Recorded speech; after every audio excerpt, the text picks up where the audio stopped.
with, I don't know, 2017 in review, bookish edition, I guess.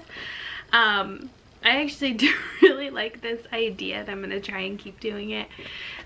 So I used to do like a top 10 favorite books of the year, and the last couple of years I haven't necessarily had like a top 10.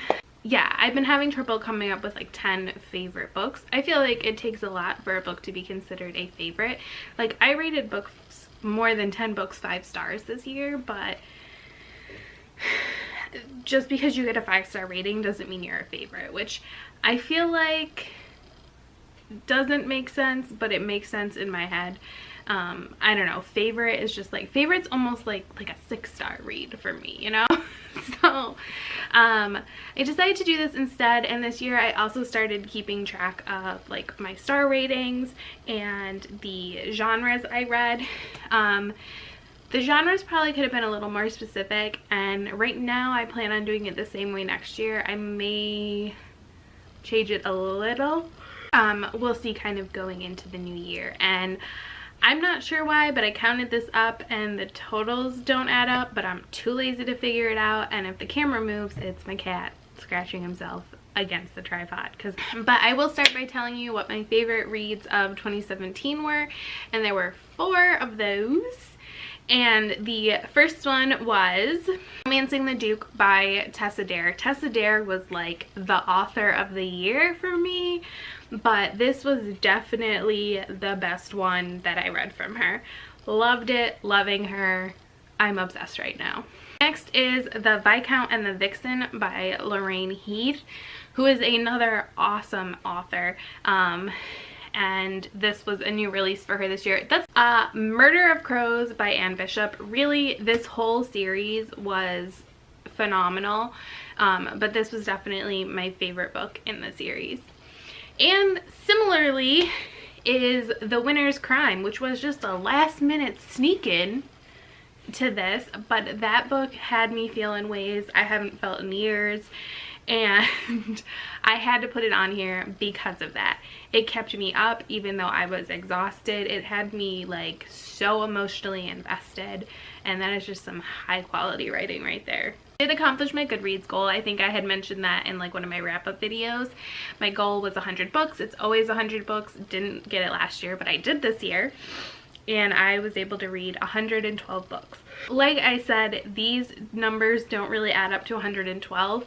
I'm not sure what I did. I think I might have just started doing this later or something. I'm not sure, but I'm too lazy to go figure it out. I do plan on doing a blog post of this, so maybe for that I'll try to update it, and I want to do like charts and stuff. So I will link that blog post below when it's posted. So for ratings, I tried to do pretty standard 1, 2, 3, 4, and 5 and do less half-star ratings. But for this and my Goodreads, if I ever give a half-star rating, I round up. Unless it's a 4.5, then I round down to 4. I hope that makes sense. Anyways, so I gave no books 1 star. I'm not sure I've ever given a book a 1-star rating. I don't know. I gave 4 books 2 stars. I gave 18 books 3 stars. I gave 55 books 4 stars, which I feel like 4 stars is a pretty standard rating for me, so that's not a surprise.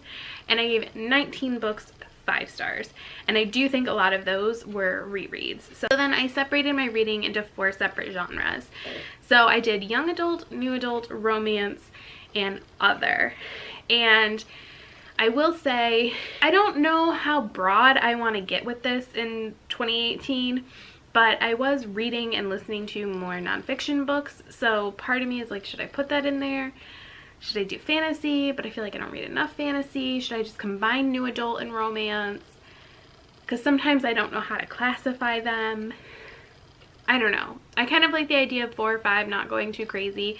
So maybe like a young adult, a new adult romance, like connection, maybe like a fantasy, sci-fi, nonfiction, and other.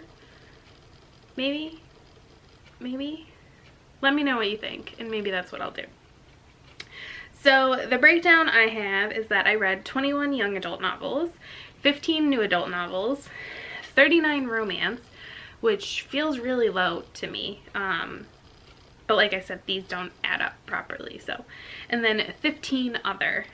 And like I said, I know I read a lot of nonfiction. And for me, other in here includes things like fantasy. And really just a catch-all for I have no idea how to classify said book. That is my breakdown. Like I said, if you have any suggestions on how you think I should break it down for next year, feel free to let me know. And also, if you had any favorite books that you want to tell me about, or anything about the year, or what you're looking forward to reading next year, anything like that, you can leave those down in the comments below as well. And thank you so much for watching. Bye.